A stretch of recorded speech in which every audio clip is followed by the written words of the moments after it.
Mga kapuso, timbog ang isang Ruso at kanyang kinakasamang Pinay na nasa likod ng isang umanong bogus na recruitment agency. Ang mga suspect, ginagawa raw ang recruitment sa pamamagitan ng TikTok videos at naniningil ng daan-daang libong piso pero mauuwi lang sa wala. Narito ang eksklusibo kong pagtutok. Ni-raid ng Anti-Organized Crime Unit ng CIDG ang condominium unit na ito. Ang kanilang pakay, dakpi ng mga nasa likod ng inireklamong bogus umanong recruitment agency na pinatatakbo daw ng isang Pinay at kinakasama niyang Russian. Tinanggalan ng bala ang nakuhang mga baril. Unang nadakip ang dalawang bodyguard ng mga suspect. Sa sala naman inabutan ng mga pulis ang Russian. Habang ang Pinay sa kusina inabutan na tila natulala pa sa kanyang nakita. Target po niya ang mga OFW. Yung mga katulong tinatarget niya. Bakit ho, kasambahay, mga katulong ikaw mo ang tinatarget? Kasi may pera po. Agad-agad makabayad. Ang mga pinag-aralan daw namin hindi katulad sa kanya. Binigyan ng pahintulot ng CIDG ang GMA News na makausap ang mga biktima na dumagsa sa tanggapan ng CIDG. Si alias Tata, pinangakuan daw ng suspect ng 260,000 pesos na sahod sa New Zealand bilang factory worker. Matas pong offer niya eh.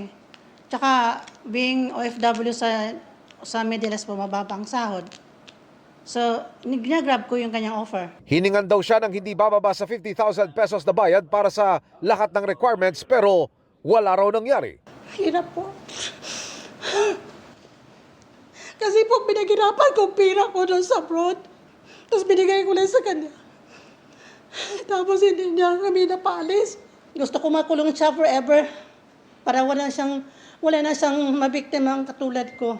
Si Girlie, staff sa overseas office daw ng suspect. Sa Dubai daw siya ilalagay at sasahod ng 80,000 pesos mahigit.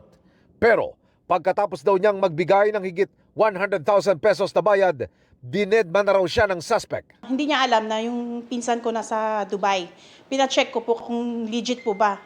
Kaso po, hindi po siya legit. Pinaghirapan ko yung pera na yon. Gamitin po yung pera na yon kasi nagkakasakit yung parents ko na stroke po. Pero nagmakawa ko sa kanya. Si Jason, ginawa muna raw tagapag-alaga ng anak ng suspect ng ilang buwan at pinangakuan na i-assign sa Dubai para maging personal assistant ng babaeng suspect. Nag-resign siya sa unang pinagtrabahuhan pero ang pangako, napako. Ang dami po pong naging sacrifice din po sa anak niya. Tapos po, ganyan yung ginawa niya sa akin. Every nagpa-follow po ko, waiting for the bank. Tapos po, hanggang pagka, sir, kalipas ang araw, yung trabaho kong nauna, natingga na po, hanggang natanggal na po ako. Sa investigasyon ng CIDG, ang suspect, idinaraan sa TikTok videos ang kanyang recruitment. Si Ana, na pinangakuan na makapagtrabaho sa Japan, nasasahod ng 240,000 pesos bilang trabahador sa pabrika. Sising-sisi na hindi verify muna sa mga otoridad ang recruitment ng suspect online. Habang napapanood ko po siya sa live noon, okay naman po siya manalita. Tsaka mayroon din po siyang sinend sa akin ng mga documents to prove na legit siya. Fake lang pala lahat yun. Dapat po mabusisi muna. Dapat mag-check sila kung talagang legit yung company or yung office na applyan nila bago po sila magbitaw ng pera. Sa New Zealand sana ang punta naman ni Joy na pinangako ang sasahod ng higit 200,000 pesos bilang factory worker. Wala na raw siyang pakialam kung makukuha pa niya ang 20,000 pesos na ibinayad niya. Ang makalaga, matuldo ka na ang kalokohan ng suspect. Nakikita ko pa siya sa TikTok, sa FB, nagpo-post siya. Ngayon yung mga makikita mong nag-how, saan magbabayad.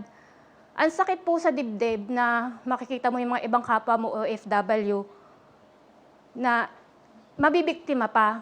Ayaw humarap ng suspect sa kamera pero sinabi niya sa akin na aasikasuhin niya ang pagpapaalis sa mga nagdemanda sa kanya.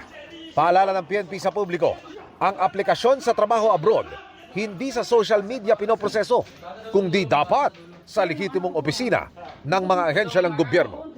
Emil Sumangil, Nakatutok, 24 Oras.